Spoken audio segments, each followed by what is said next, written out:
आज हम सभी किसकी अनुमोदना कर रहे हैं?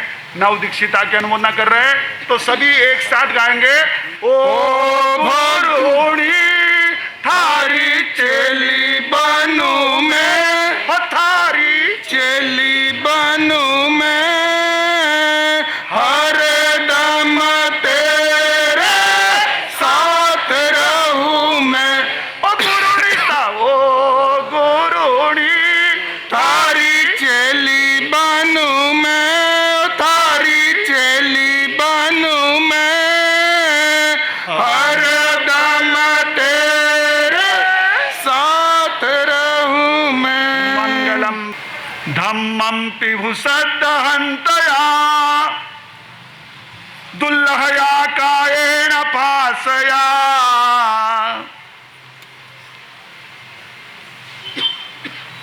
इह काम भोगे सुमुच्छिया समयम गोयम मापमाये। आज के इस संयम ग्रहण, प्रव्रज्जा ग्रहण, भागवती दीक्षा को अंगीकार करने के इस पावन क्षण में सबसे महत्वपूर्ण जो जिनवाणी आलंबन बनी है, वो जिनवाणी उत्तराध्ययन सूत्र का 10वां अध्ययन। ये गाथा कहती है कि धर्म की श्रद्धा करने के बावजूद भी, धर्म में रुचि होने के बावजूद भी उस धर्म को आत्मसात करना अत्यंत मुश्किल है, दुर्लभ है। क्योंकि यह काम गुणे सुमुच्छिया, हमारी अनादि काल की जो प्रवृत्ति है, आहार भय मैथुन परिग्रह संज्ञाएं, हमें बार बार पीछे की ओर खींचती है। उनमें रही हुई मूर्छा, उनमें रही हुई आसक्ति धर्म कार्य में आगे बढ़ने में सबसे महत्वपूर्ण ऐसी बाधा बनती है।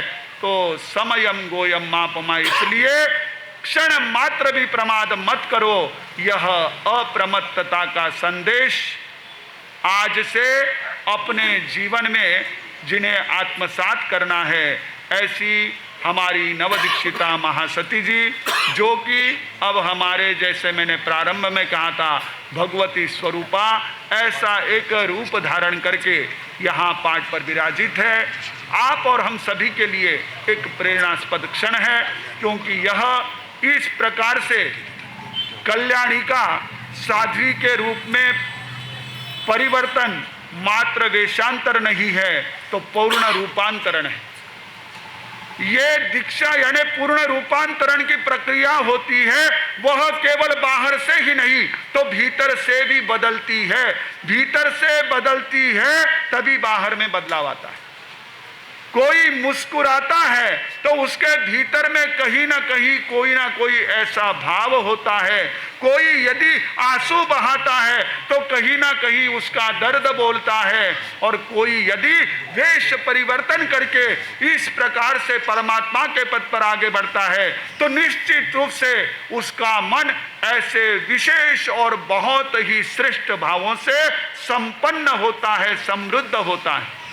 इसने उस समृद्धि को पाया जिसके सामने आपकी सारी समृद्धि उसे आसार लगी, आपका सारा वैभव उसे आसार लगा।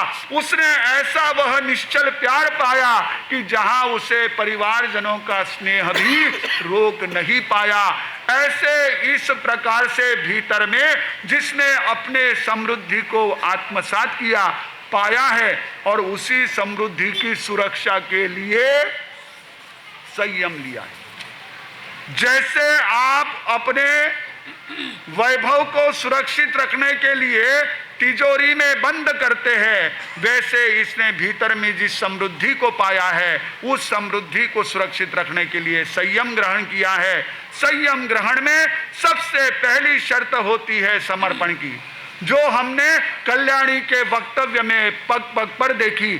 कितना उसका अहोभाव, कितना उनका समर्पण, कितनी उनकी आस्था, कितनी उनकी अपने गुरु चरणों के प्रति ऐसी यह एक अहोभाव की, एक सम्मान की भावना यही भावना जीवन पर्यंत हमारा संबल बनेगी।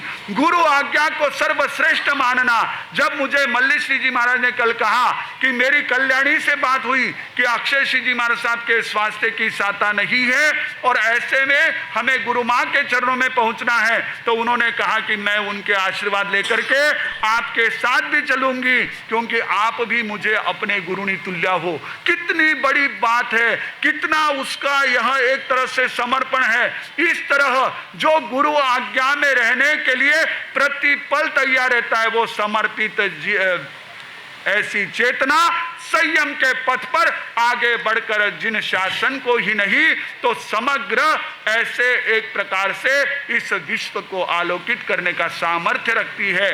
तो ऐसी संयम के जीवन में प्रथम समर्पण, दूसरा स्वाध्याय का आलंबन होता है, जो उसे परिवार से विरासत में मिला हुआ है। ये बोरा परिवार केवल पैसे से संपन्न परिवार नहीं है, लेकिन इस बोरा परिवार में हमने बहुत नज़दीक से देखा है 2002 के चतुर्मास में, और उससे भी पहले 1986-87 से इस परिवार से जुड़े हुए हैं।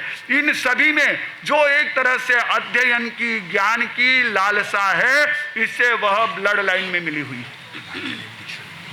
और इनके ही बोरा परिवार के भांजे हमारे भतीजे हैं, हमारे ज्येष्ठ गुरु बंधु वंदनीय श्रद्धेय प्रवर्तक, महाराष्ट्र प्रवर्तक कुंदन ऋषि जी महाराज साहब के सुशिष्य आलोक ऋषि जी महाराज साहब है। उन्होंने भी पहले डॉक्टरी पास की थी और उसके बाद दीक्षा ली है। तो यह तो ज्ञान साधना का इसे विरासत में मिला हुआ, और जहां जा रही है वह हमारी आगमाचार्य मंजूश्री जी महाराज का परिवार भी सबसे ज्यादा और सबसे महत्वपूर्ण अपनी स्वाध्याय की साधना पर ऐसा लगा रहने वाला, उस पर अधिक से अधिक ध्यान केंद्रित करने वाला यह ऐसा परिवार है। तो यहाँ आकर के आपको गुरु के मार्गदर्शन में स्वाध्याय में आगे बढ़ना ये महत्वपूर्ण है। आजकल सब जगह सब किताबें उपलब्ध हो गई है, तो कई लोग पढ़ लेते हैं, पढ़ करके पुस्तकी पोथी पंडित हो जाते हैं, लेकिन ये भाग्यशाली है कि इसे ऐसी उज्जवल परंपरा, ऐसी महान परंपरा मिल रही है कि जिस परंपरा में स्वाध्याय को विधिवत प्रदान किया जाता है। तो समर्पण, स्वाध्याय और उसी के साथ साथ हमारा एक तरह से अपना संयम, इन चीजों के माध्यम से आने वाला आपका जीवन निश्चित रूप से उज्जवल समुज्वल रहेगा।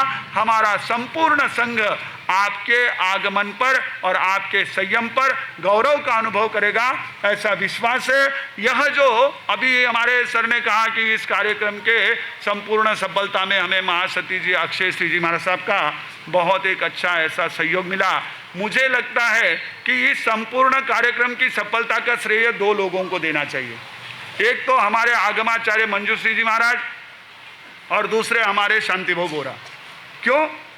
क्योंकि आगमाचार्य मंजूश्री जी महाराज साहब ने रमन भाऊ लुंकर, जो कि वर्तमान में भिवरी जयती जैनम तीर्थ के अध्यक्ष है, और उनकी पूरी टीम, सुनील भामणा, सुनील भाऊ लुनावत वगैरह, सबका आग्रह होने के बावजूद भी अक्षय श्री जी महाराज साहब के कंधे पर अपने कर्तव्य की धुरा सौंपकर वडगांव शेरी संघ को क्या किया, ये लाभ दिया।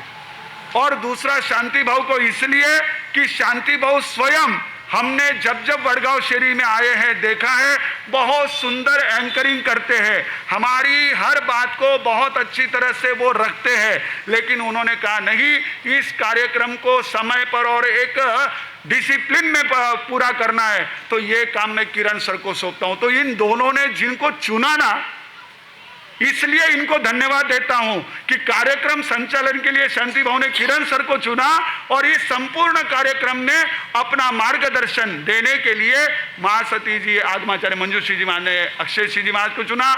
उनके लिए भी मेरी ओर से खूब खूब साधुवाद, और इनका मार्गदर्शन और उसका प्रतिफल तो आप देख रहे हैं। हमारे सलाहकार तारक ऋषि जी महाराज साहब और उनके सभी साथी, हमारे चाहे अभी देखो नाम में इधर से सुनते जाऊंगा, आपको बोल के जाऊंगा, सुयोग ऋषि जी ही, शिवम ऋषि जी, सुबोध ऋषि जी हैं जो उस तरफ बैठे हैं, फिर शिवम ऋषि जी हैं, सुजीत ऋषि जी हैं, शिवेंदु ऋषि जी पीछे बैठे हैं, सुजीत ऋषि जी है, शिवम ऋषि जी है, ये हमारी सभी यहाँ पर जो बैठी हुई संतों की ऐसी इस पाठ पर मंडली है।